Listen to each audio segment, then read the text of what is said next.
The Crypto Markets Update is presented by Grayscale, the world's largest digital currency asset manager.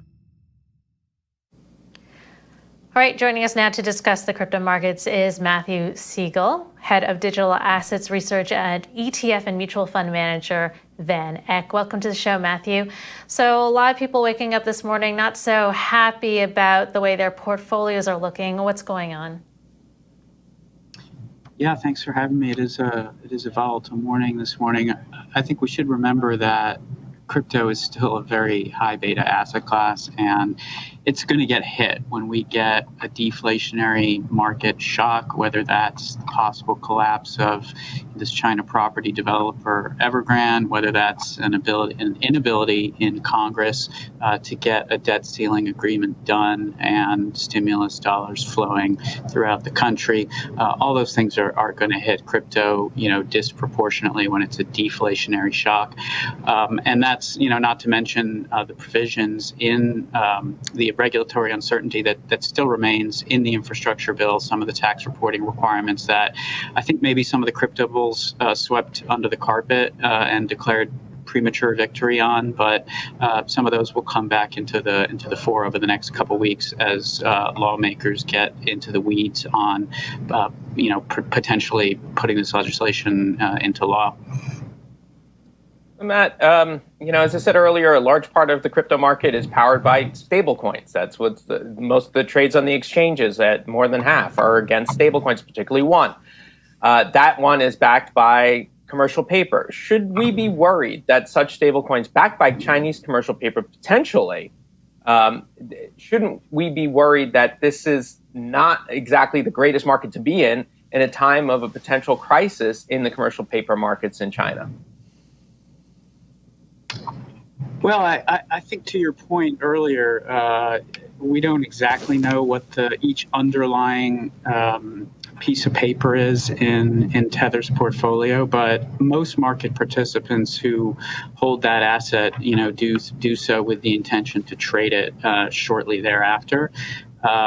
So from that perspective, I don't think Tether, with $68 billion market cap as I glance at the screen now, I don't think that's likely to be the epicenter of any, systemic weakness out of China, where the Evergrande's debts, dwarf Tether's market cap by multiples.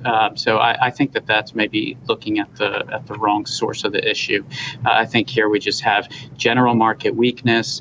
The technicals not looking incredible on Bitcoin. Regulatory uncertainty that remains and is intensifying with, various states in the U.S. performing their own regulatory autopsies in the absence of kind of a comprehensive framework. So that's pushing, a lot of cryptocurrency investment outside the U.S.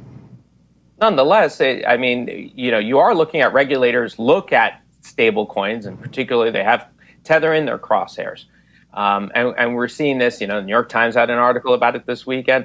This is something that is spooking the market potentially because, yes, while $68 billion market cap is dwarfed by the huge amount of market cap we had in Evergrande, nonetheless, if that's what the underlying position is in other words, if that's what's pushing the crypto markets, if that's the currency of the crypto markets, and if people are afraid of it, why would they want to necessarily trade something that is potentially ultimately backed by Chinese commercial paper? Again, as you said, we don't know, but they haven't exactly denied it either. Yeah, I'll just pick up your question, which is why would they trade stablecoins? And, the answer is because it's a cheaper and more effective way to transact value globally across the internet. And unless the regulators are going to declare, every stablecoin a security, which I don't think anyone is predicting, then, the private sector is just going to keep innovating around this technology. So, we can debate which stablecoin you want to use to collateralize your trades, right? Personally, I'm more inclined to use U.S. dollar coin as a New York resident, but I don't see a realistic potential for the public sector to eliminate stablecoins. They may introduce their own version of it, their own multiple versions of it. We'll see how the developer community reacts to that, whether they build, exciting applications that consumers want to use. For now, those applications are built on top of stablecoins. Mathew, switching topics, I know you've just come back from El Salvador, and now with this price crash in a country that has just accepted Bitcoin as legal tender, there are protests, there are technical glitches. Perhaps you can give us some perspective of your experience and what this continued pullback could mean for an emerging market like El Salvador. Yeah, I did recently come back from El Salvador, spent 4 nights there to try to check out the reality on the ground when it comes to this adoption of Bitcoin as legal tender. I don't think it's too surprising to see some technical snafus with a timeline and execution schedule this tight.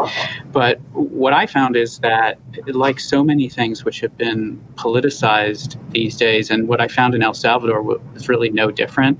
A small minority of largely political opponents who are, protesting or claiming opposition to Bitcoin because it's something to oppose. But when you ask them more specific questions about technology or about money, they may actually know very little about either.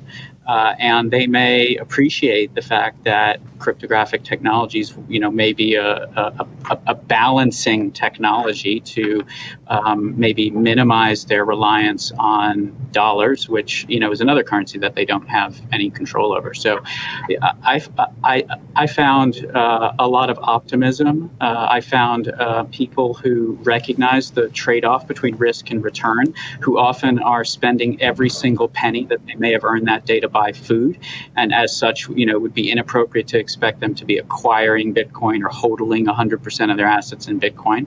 But when you ask them in 5 years, do you think you're going to own some of this? The near universal answer that I received from regular people on the ground was yes.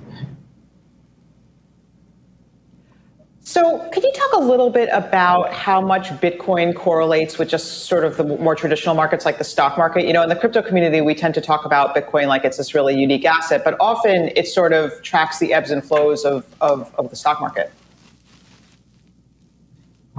Yeah, it's a pro-cyclical asset. The historical correlations show that, it moves more with risk-on assets like the S&P and NASDAQ than, it does with many other, more risk-off assets like treasuries. I think that's understandable because it's underpinned by an innovative technology that is, whose adoption will move along with the economic cycle to a certain extent, because now, we need companies to invest and put resources into scaling cryptocurrencies. But, for now, this is kind of a high risk, high return asset class that will trade with, other assets like equities, but with higher volatility. Now, as that matures and we start to see this asset class take on some more characteristics of the fixed income market, a lending and borrowing ecosystem, sometimes built around DeFi, sometimes built around centralized exchanges, that should over time lower the volatility of this asset. But, as I look at it now, it's still 2x the vol of the S&P. So, we should expect disproportionate moves on big risk off days like today.